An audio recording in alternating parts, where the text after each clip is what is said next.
Good morning, Dual Coast fans. Hope everybody's having a good morning out there. We are joined by a very special guest this morning, Miss Amberly Lago. Amberly, thank you so much for being with us. I have my co-host on the West Coast, Amberly in the middle of the country, and me on the East Coast this morning. So we're well spread out. We are covering it. We are representing all time zones. That's right. That's So right. great to have you. Thank you for having me. It's good to see you again. Likewise. Yeah, I'm going to see you and your broken toe in a couple of weeks in San Francisco. There you Oh, go. that's right. Well, my toe better be healed up by then.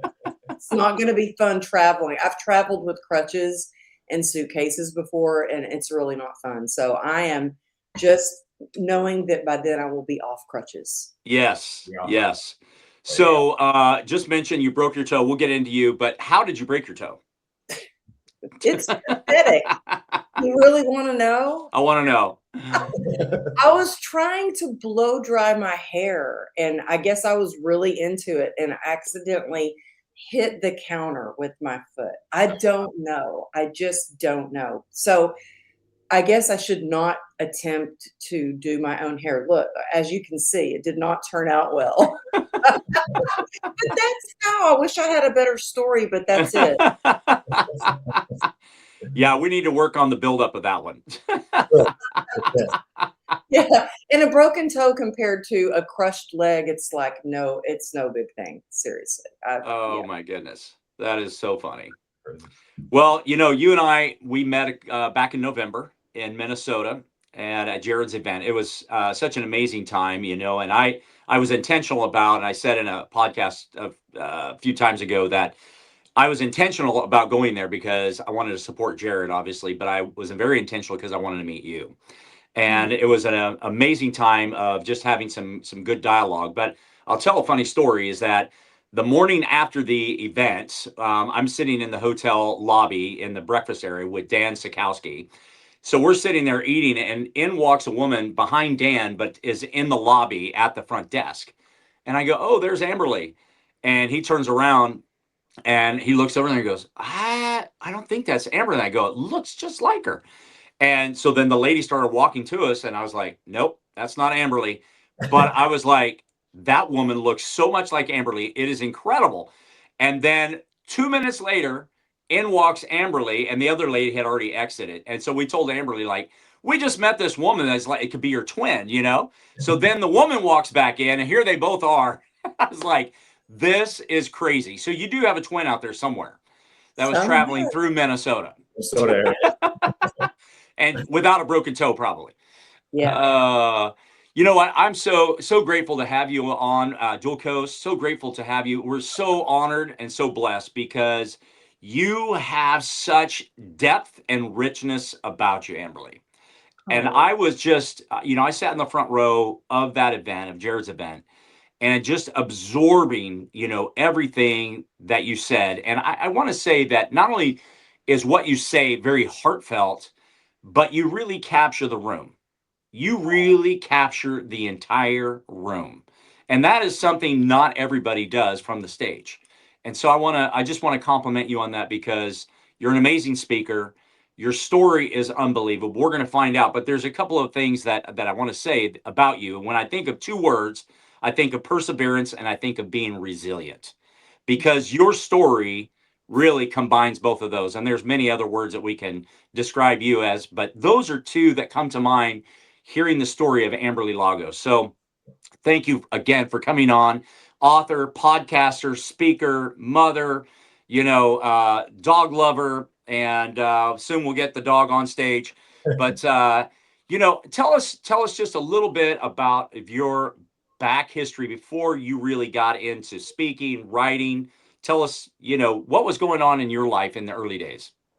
Well, thank you. And thank you so much for your kind words because sometimes I speak from stage and I have a plan of what I'm going to say. And I get up there and I always pray, "God, please speak through me." But then I get off and I'm like, "Oh, what did I say?" Or, "Oh, I forgot to say this." And I'm preparing for some keynotes coming up. So your encouragement really means a lot because I still get nervous. And then I remember, you know what? It's not about me. It's about the people I serve. And so my intention today is to really serve everyone who's listening today, because I know you could be anywhere and listening to anything. So I appreciate you being here, and I appreciate you having me on the show. And yeah, I think I connected with you so deeply because of your background and what you do with health and wellness. I was I was a professional dancer for years, and then transitioned into the fitness industry, where I was in the fitness industry for 26 years, and it was my love. It was my life. I was doing infomercials and fitness videos. One of the infomercials I worked with, Body by Jake. I'm really aging myself right now to if you remember Body by Jake. He's awesome, by the way. But I was regularly contributing to magazines like Shape, Fit Pregnancy, and Health, doing articles, and sponsored by Nike. And so fitness was my life. Loved it. I even had a business where I taught trainers I prepared them to get certified as trainers.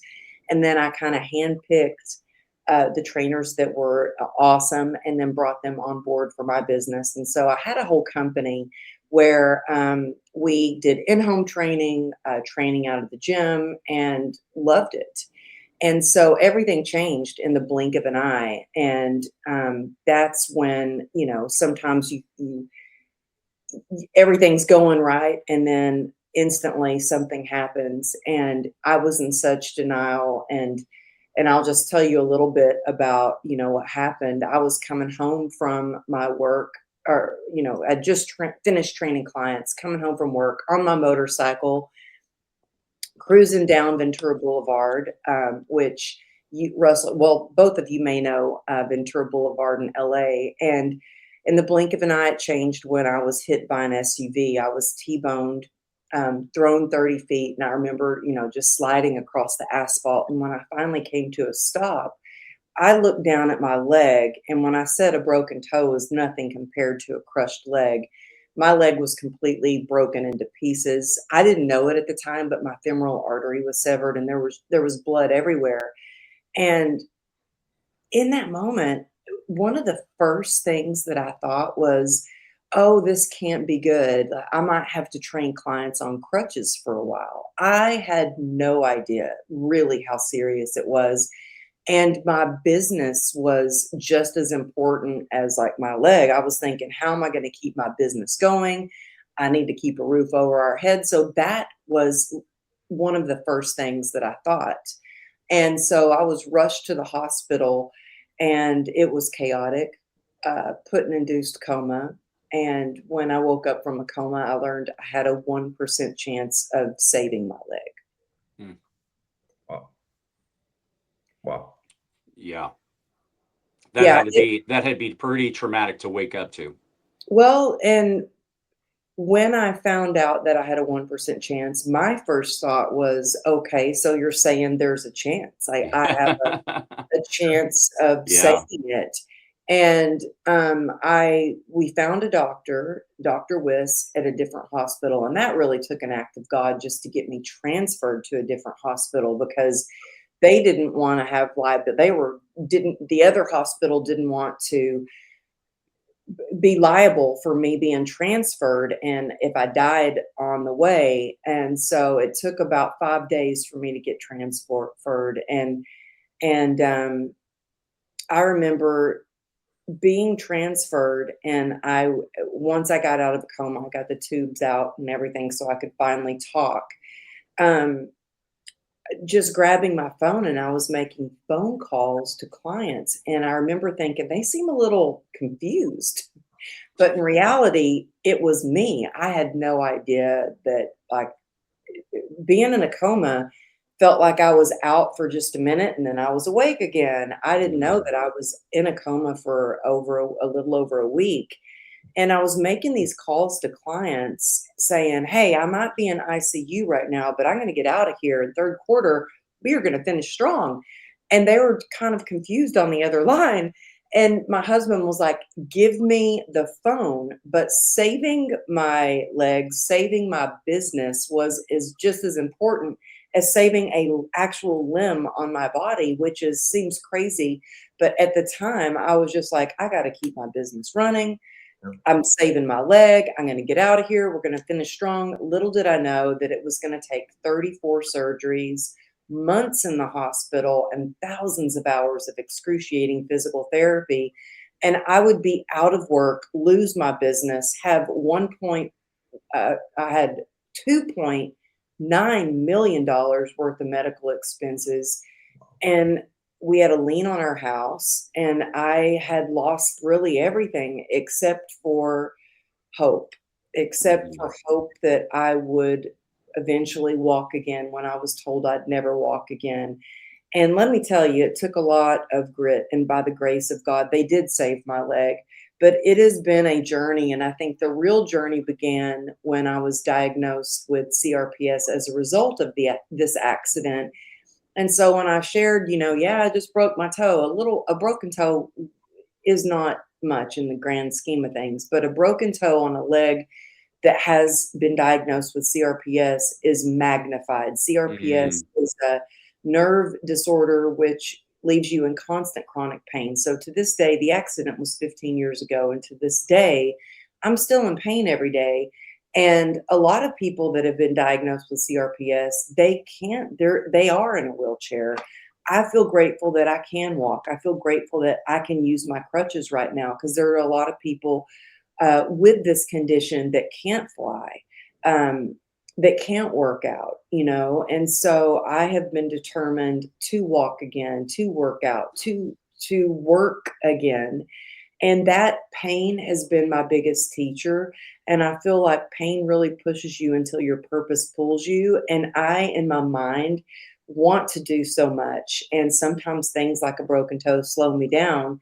And so I've learned a lot of lessons along the way. And I think that, my heart goes out to people with this nerve condition. I've had every kind of treatment, from Eastern, Western medicine. At one time, I was on 11 different medications, and so many homeopathic pills every day. I think I counted 73 homeopathic pills every single day. I've had spinal block, spinal stimulator, 2 spinal stimulators, which is crazy, crazy. They implant nerve metal leads into your back, and you have a machine that sends electrical current down your leg. I've had ketamine infusions. I've flown out of the country for radical treatments, and nothing has seemed to work. And the only thing that seems to work for me, it's not a one pill, it's not a one-time thing. It is truly a mental, physical, spiritual way of life that I've adapted. And it's so much of it starts with your mindset. And so much of it started with me getting on my knees and praying and asking God to lead the way every single day. And so much of it is still moving your body, because your movement moves your mood. And we were talking before we started recording that, well, I was still at the gym. I was at the gym with my crutches, doing what I could. And I found yesterday I could still do leg extension and leg curls. Can't do the leg press, but I could get on the bike at a lower resistance and do that with a broken toe. And it's so much of starting where you are, using what you have, and just doing what you can, and not giving up. It's keep going. I have to, it's funny when I talked to my mom yesterday, and I was like, well, I'm getting this award and I'm going to have to go on stage probably with crutches. And, this is really slowing me down, but it's not stopping me. And my mom said, well, maybe this is God's way of slowing you down a little bit. And I said, well, you know what? Maybe a love note would be, a little better next time. And she said, well, God knows if he sent you a love note, you probably wouldn't read it. And I'm like, thank you. So now I'm open to receiving messages and getting out of my own way. And so, it's a practice every single day, and I'm stubborn, and I have to learn sometimes to get out of my own way, and that I am not in the driver's seat. And so I hope that what I share today reminds anyone listening to, like, man, it takes humility, it takes some resilience and grit, but it also takes, getting out of your own way and fully relying on God. Wow. Woo. There was a lot A lot of substance right there in everything you said. Now, you know, from your stage, when I was listening to you, that was not the only time that you got hit. Yeah, yeah. Well, it's embarrassing to say I've actually been hit by a car 3 times, but who's counting? And maybe my That's next book incredible. should be called Look Both Ways. But yeah, it's actually one of the reasons we decided to move from California to Texas. Well, actually, my dad said, Amberly, you got to get out of there. Like, it's going to kill you living there. The last time I was hit by a car, it was actually with my daughter. We were on our razors, the little scooters, and it was during COVID. And we got out every day and rode our scooters just to get out because everything was just so locked down. I mean, everything was shut down. You couldn't go anywhere without a mask. You even had to show your card of vaccination to get in a restaurant or stores. It was crazy. And so my daughter and I would go out on our scooters and ride every day. And we were riding and going through a crosswalk, and a car came, and I guess they couldn't see us going through the crosswalk because of the sun, and we were hit. And there's nothing scarier than being hit by an SUV when you're by yourself, but hitting by a car when you have your child with you is probably the scariest thing I've ever gone through, looking back and not knowing what's going to happen. Yeah. And luckily, we were both thrown and not rolled over, taken to the ER. And it was so crowded at the time with so many people sick with COVID that they let us share a bed. And after only 4.5, 5 hours in the hospital, they did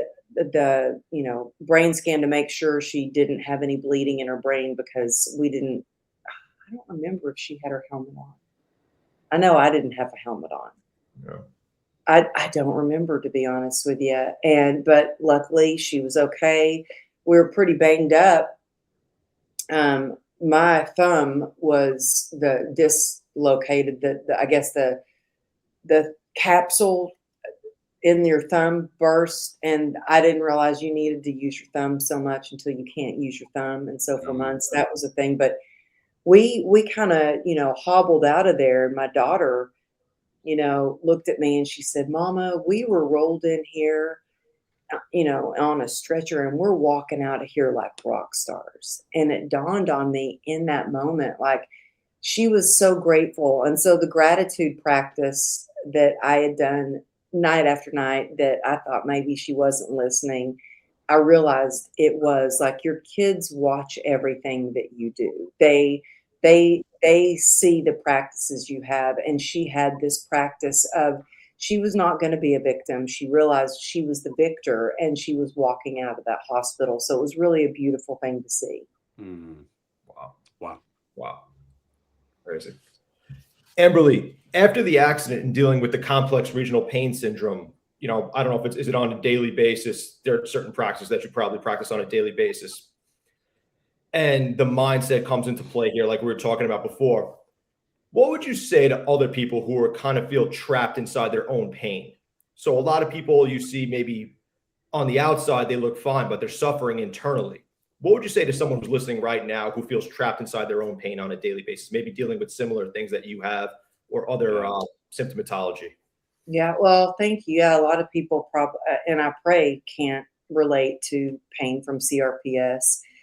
But pain is pain, and whether that's pain from past trauma, pain in our, finances right now, pain that the business is suffering, or you have a loss, or you have a physical ailment. Pain is pain, and pain demands to be heard. And what I encourage you to do, and what really actually saved me, was I tried to stuff it down for so long. I tried to deny it. I tried to pretend it wasn't there. I didn't want to accept this nerve disease. I was like, this cannot be my life. And this, I didn't show my scars. I tried to cover everything up. And man, if you don't, you stuff it down, it does come out in everything that you do.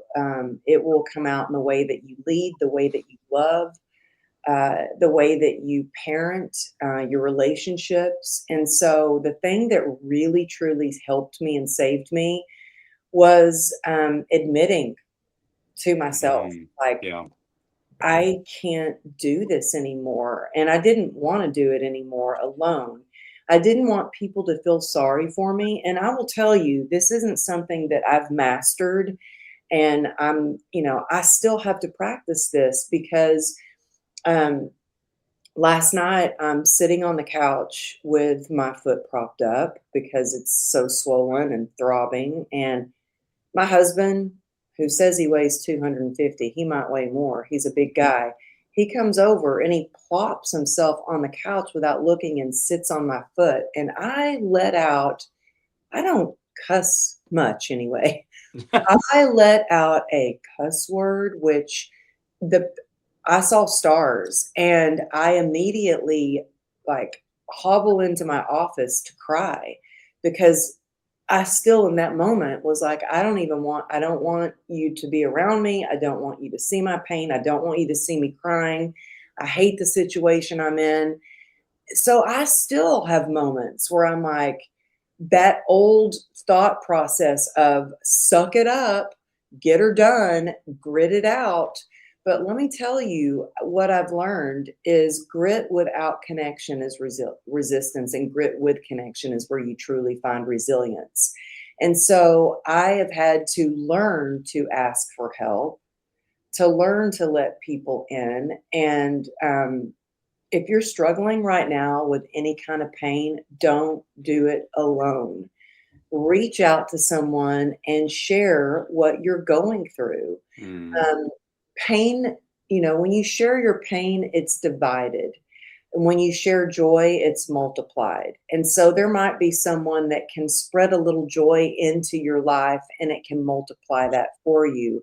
So I would say reach out to someone. It could be someone, it could be a counselor, it could be a friend, it could be a stranger on Instagram that okay, they understand what I'm going through, but don't keep it inside. And I really highly suggest you share that with someone. Mm-hmm. Amazing. So good. So good. Yeah, that's one thing that I think resonated with me about you when I was listening to you from the stage is like through all of the challenges that you've had through life, being hit numerous times, going through 34 surgeries, Yeah, but something, who's counting? yeah. But I mean, think about that, right? Think about that 30 plus surgeries, like having to overcome, and the joy that comes from you is unbelievable. And I'll tell you, I was looking for a moment to speak to Amberly, but there was always a large group, especially women, around her the entire time there was a break. And I was like, okay, I got to wait for my opportunity, get in here. And finally I was like, oh, there's nobody there. And I bolted right to Amberly. And that's initially how we met. But I could just see the joy from you with all of the things, the difficulties, the challenges. What is it with your book? What was the initial start? What initiated that thought of writing, the inspiration behind the book? Well, I didn't thank you so much. Well, I didn't realize that I've been talking about joy for a long time. And then one of my friends, his name's John Gordon. You may know him. He's written 30 something best-selling books. He's amazing. And we were talking one day and he's like, Amberly, you know what? I'm really good with titles to books. And your next book needs to be called Joy Through the Journey. And so I Mm-hmm. had that on a sticky note on my computer for like 2 years. And I thought, well, I'll get around to it. I'll get around to it. And then that sticky note just kind of sat there. And I thought, well, I would like to be published with Wiley Publishers. So maybe someday I'll reach out to them and write my next book. And lo and behold, Wiley, I got an email from Wiley and they offered me a book deal. They said, do you have any ideas for a book? And I got on a call with them and I pitched this book idea and they said yes. And then I got off the call and I walked out of my office and I told my husband, I said, honey, I just got a book deal. And he goes, oh no, when are you going to have time for that? Like not the reaction that I had imagined, But I was like, it was important to me. And so I made the time to write it because it is so important. And actually, yesterday, my paperback just came out. So we went out to Mm, dinner and kind of celebrated that. congratulations. Thank you. Yeah. It was Such accomplishment. Amazing. it was a journey to write it. And I will be honest, when I started writing it, I realized, I'd always been a pretty joyous person. And I realized, wow, I really kind of let joy slip away. And how am I going to write a book about joy if I'm not filled with joy myself? And Mm, so I really took a pause, and there's power in the pause. And I really started to think, like, I've let a lot of my non-negotiables go. For instance, like, I think it's important to ask yourself, we all have joy within us, but what sparks that joy? And yeah. for me, it's a daily practice. And my non-negotiables, even though we're starting this early, I still woke up and got on my knees and prayed. I still did my morning reading out of about 3 of my daily devotionals. I did my gratitude practice and reached out. I have a group of ladies. We call ourselves the God Squad. I've already put you guys on my gratitude. I've already sent that to my sober sisters. Mm. I've already had time smooching on my pup. Like, I haven't had a chance to move my body yet, but I will right after this move my body because it moves my mood. And listening to music, you know what? My daughter was with me at an event that I was speaking at, and the host of the event took us all out to dinner. And we're at dinner, and I'm sitting at a table, and there's all these billionaires, right? And me, and then there's me and my daughter, and we're sitting there, and the guy goes, "Ruby, what is one thing your mom does that really embarrasses you?" And without hesitation, she goes, "She dances everywhere we go, whether it's in line at Target or the market or at home in the kitchen. She just dances, and it's so embarrassing. But dancing brings me joy. And I don't Mm, care if I'm at the gym working out and there's some good music that comes on. I'm going to be dancing around a little bit." So I think it's important to ask yourself whether, like, I love feeling the sunshine on my face, being out in mm, nature. What is it that brings you joy? And do more of those things. And I know, I mhm, had somebody say, like, well, you're talking, because I talk a lot about joy spotting and really searching for the things that bring you joy. And a friend of mine was like, "Well, that's searching outside yourself. It doesn't joy come from within yourself?" And I'm like, yeah, but I think it's important to do things that light up that joy within you. Being around the people that bring you joy, like being here with y'all today. And so, yes, I think joy comes from within, but I do something that I call joy spotting, and actively going out there and changing your environment if you're in an environment that feels dark or heavy or frustrating. And that could be sitting at your desk looking at spreadsheets, or being on Zoom marathons, whatever that is. Get into an environment that lights you up. And that's mhm, one of the things I love about doing what I do, is getting around my circle, my inner circle, and these women that I love. Being able to help them is so fulfilling. Going to events and speaking, my favorite thing about going to events and speaking is getting to meet amazing people, Russell, like getting to meet you at Jared's event. Thank you. That's what lights me up and brings me joy. And so when I wrote the book Joy Through the Journey, I share some pretty vulnerable things. It was really scary actually to publish, because I share the raw and real things that happened that tried to steal my joy, and what I did to spark that joy again. And so it was a little scary writing and publishing the book, because I share things that I didn't share in my first book, True Grit and Grace. But I've had people reach out and say, "Thank you for sharing that you were Mm, going through that moment of darkness, or you were going through a health scare, or you were going through a moment of self doubt or sadness, and what you did to get through it." And so whether you're stuck in an airport like I just was coming back from an event and I could have easily gone into, there was a lot of people really upset and acting in ways I was like, "Ooh, okay, I need to do a little self-check here and think about what can I do instead of what can't I do." And Mm. so when you're in a moment of feeling trapped, focus on, well, what are your options? What can you still do? What are you in control of? And there's a prayer that helps me. And whether you are a believer or not, this prayer helps me. I have it even printed on my desk, the serenity prayer. Grant me the serenity to accept the things that I cannot change, the courage to change the things that I can, and the wisdom to know the difference. Because, man, that helps me. Like, what can I control? Well, I can't control that I have a broken toe right now and I'm gonna, but I can control, okay, I ordered a special shoe. I can't put my shoes on right now. I ordered a shoe on Amazon yesterday. I've got crutches that I can use. That's what I can control. So I can Yeah. still do this event tomorrow night that I'm honored to be, awarded at. And so I think that puts things in perspective.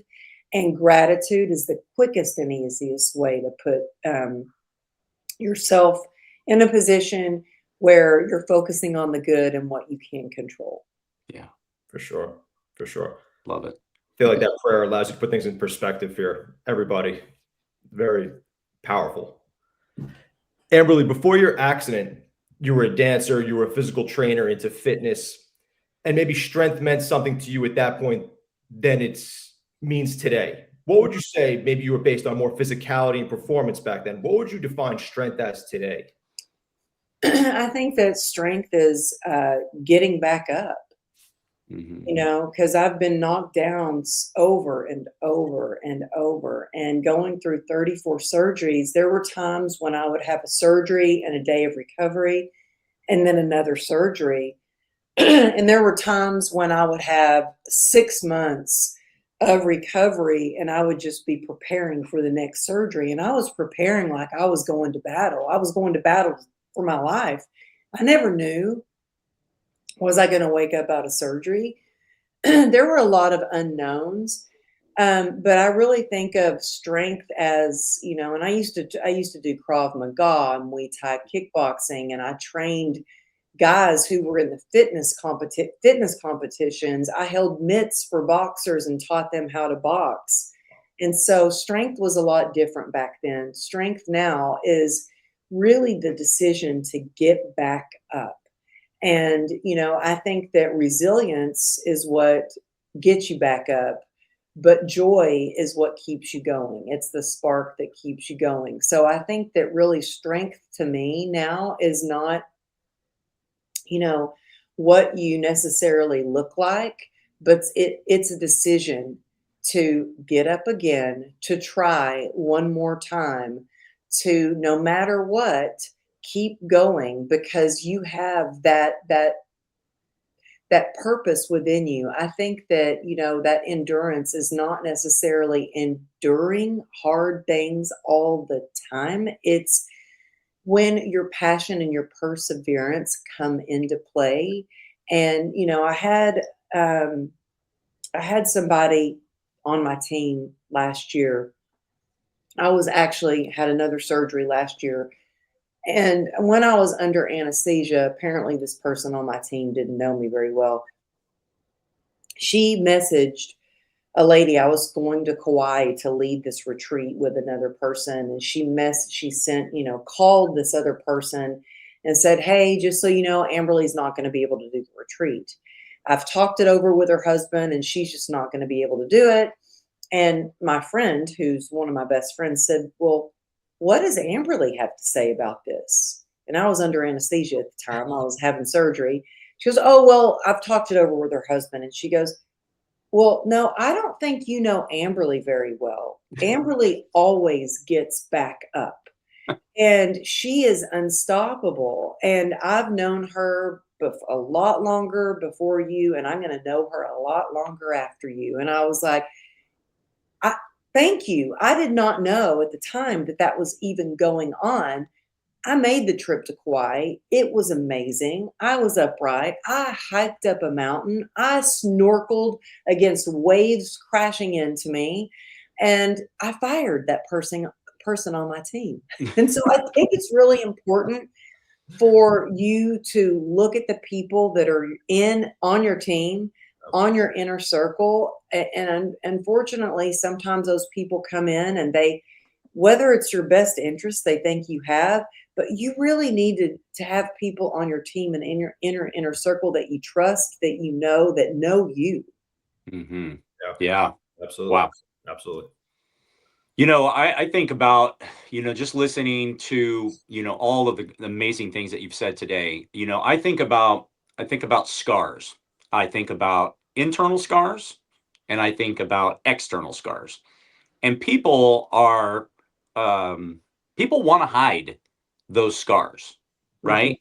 And they don't want to talk about those scars. They don't want people to see their scars, you know? And I'm going to talk just in relationship to you. Yours is an external scar, and with 34 surgeries and everything. And I'll tell you this, for those that have never seen Amberly in pictures or in person, she doesn't hide. And it is like there's nothing to be ashamed of. This is my story, and I'm going to tell my story and what I've overcome. Mhm.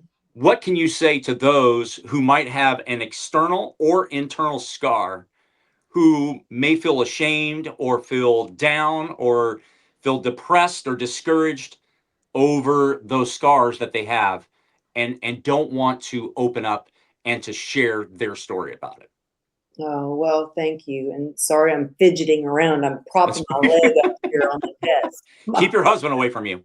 That's what it's like. Well, no, it's like I'm just propping my leg up over here. I get it with the internal scars as well. I think we've all been through something. And I definitely had the internal scars that I hid from, that I ran from. I didn't realize. I thought I'd done a lot of work to heal those things. And what I'm talking about, I can openly share now. I write about it in actually both of my books. Is I was sexually abused as a child. My mother and dad got divorced when I was 7 or like 8, and my mother quickly remarried, and my stepdad is the one who sexually abused me, and that went on for some years before I fought him off, and he never physically touched me again, but the emotional and psychological, which it's still actually as much work as I've done in therapy and talk about it openly. I still had a bad dream. Actually, the other night, I had a bad dream that he was in, and I woke up thinking, it was just a dream. He's passed away. He actually died of testicular cancer, of all things, believe it or not. Wow. Time is a bitch. Did I say that? Oh, I can't believe I said that. I guess I feel like it's just me and you sitting down. Um, but I ran from that, and it didn't hit me until how much I ran and hid from that until I was stuck in a hospital bed after my motorcycle accident, and I couldn't run. Like, running was my go-to, whether I was sad, depressed, anxious, feeling shame, whatever it was, I ran. I mean, I set a record in Texas for running the fastest mile. My track coach wanted me to go to the Olympics. I chose dance over running, but as a dancer, as an athlete sponsored by Nike, as a fitness trainer, I ran. I ran all over town. And then I'm stuck in this hospital bed. I had no way to process all these feelings, and I could not run from it anymore. And I stuffed it down and stuffed it down. And I started to stuff it down actually and try to self medicate with alcohol. And I knew that wasn't healthy. I knew it wasn't a good thing. I had a lot of addiction in my family, and I never thought that I would be addicted to alcohol. But I realized addiction doesn't discriminate. It doesn't care how young, old, where you came from, rich, poor, who you are. Addiction does not discriminate. And by the grace of God, I got sober almost 10 years ago. And that's what changed my life. It's when I actually was able to start to heal those inner scars and start to be an acceptance for the way I looked on the outside, for all the scars that you can visibly see. I didn't want people to see those. I hid those. I remember there was one summer day, it was like over 100 degrees in California, and I was going out in shorts and boots that came all the way up to my knee. And my friend was like, "It is so hot outside. You're wearing those big boots. Aren't you going to burn up in those?" And I said, "Yes, but I will never show the scars on my leg." And it took a lot of work to finally start to heal the inner scars and work on the acceptance of the outer scars. And I think what really changed that for me was getting sober and doing the inner work and um, looking at all my defects. But then my doctor is who really helped me with the outer scars. So I had gone in about a year after my accident, and it was giving me so much pain. I could not, nothing was working. And I was like, well, I have an idea. Let's just cut my leg off. So I went into Dr. Wiss and I said, "Hey, Dr. Wiss, thank you so much for all that you've done to save my leg, but I need to move on with my life. Let's just amputate because this leg is all mangled. It's all scarred. It gives me so much pain." And he did something that changed my life. He said, "Well, we can't do that. You've been diagnosed with CRPS, and it may cause more pain. It could spread if you amputate your leg." And then he put my leg in his lap and he looked at it like it was a masterpiece. Like, look at what he saved. Like this, there was a 1% chance and he did it. He saved it. And something shifted in me. And I thought, if he can look at my leg that way, maybe I can learn to look at it that way too. And it wasn't easy, but little by little, I started to look at my leg differently as like, wow, look at how the human body can heal. Look at all these scars or victories I have won. And they started to represent, instead of shame and disgust, something as like, look at how strong I am, that I got through those surgeries, that I can walk again, that I have my leg.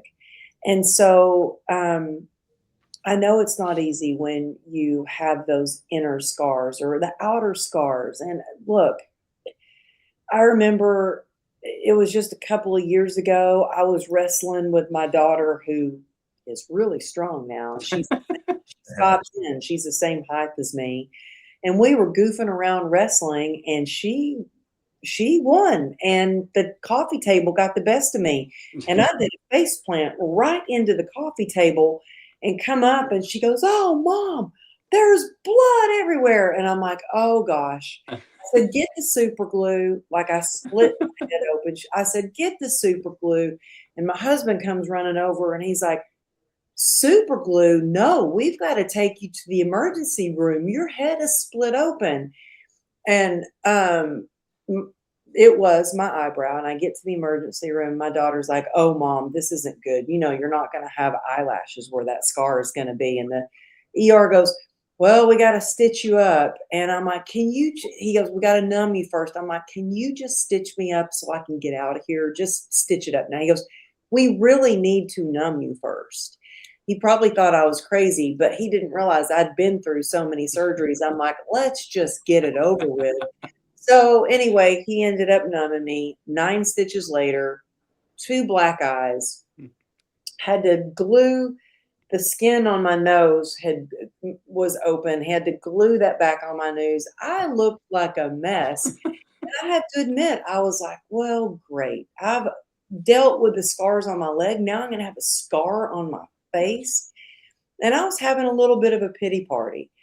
And you know what? I still showed up. I showed up live for 2 interviews that were big. I had Jamie Kern Lima, who, I don't know if you know who she is. She's a New York Times bestselling author. Had her on my show. She shows up and looks at me. I tried to cover up the black eyes and the 9 stitches.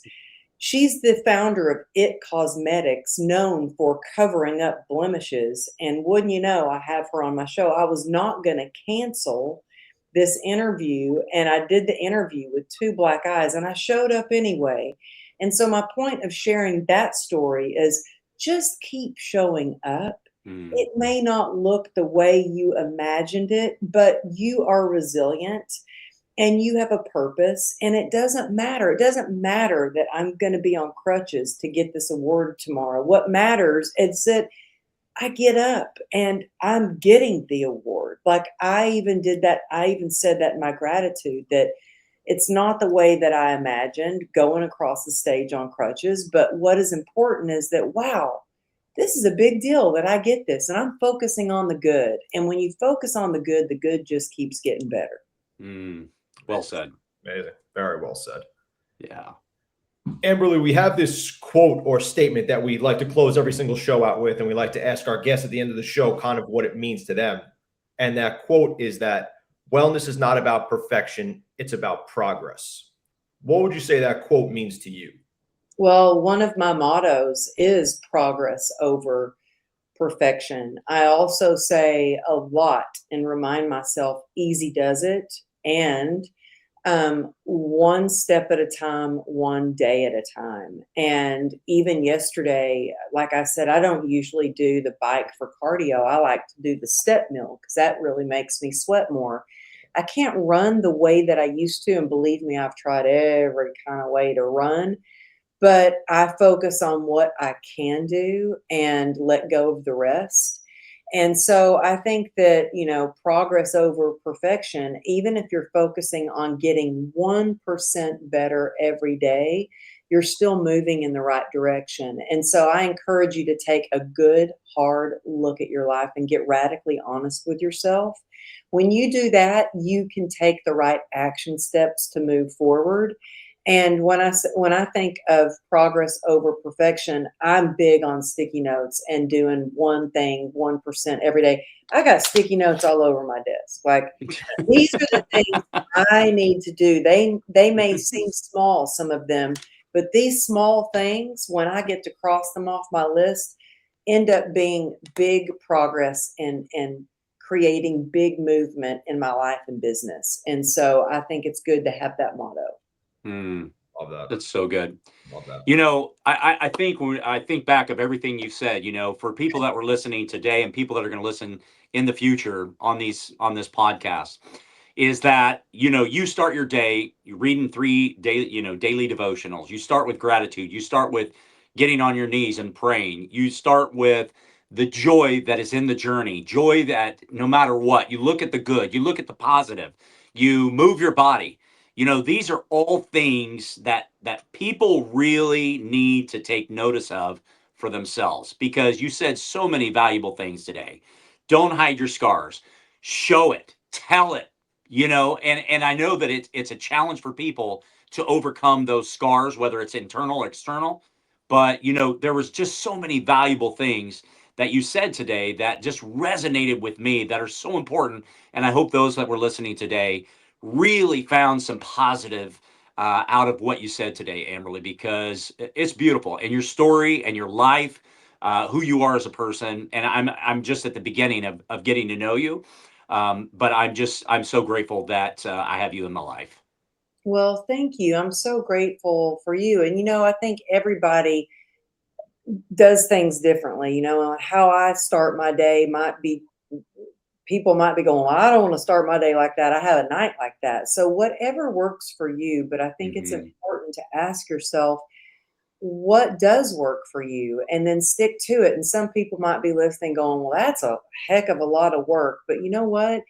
I tried it the other way, and doing these things, that's what helps me to stay healthy and resilient and have joy in my life. And it's a heck of a lot better than a life of misery, because I've had the life of misery. And I think that, by really doing things that help you start your day, create a day with progress over perfection, like you just said, Dan.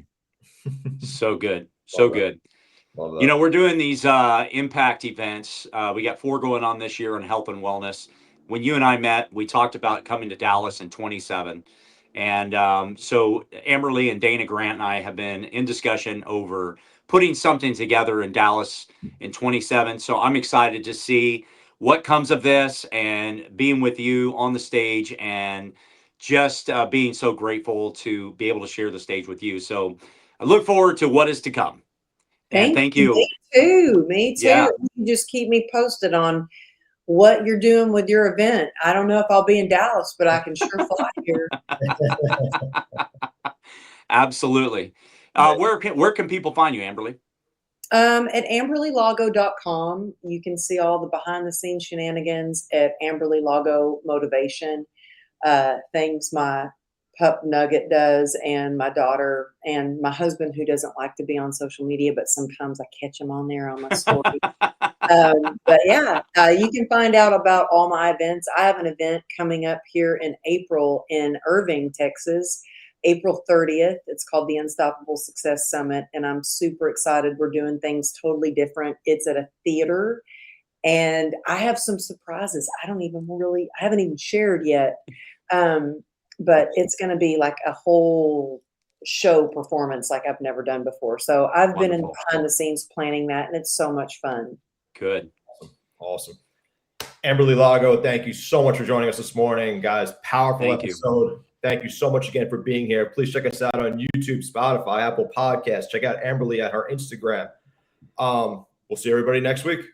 Thank you again for listening. Thank you, Amberly. Thank you.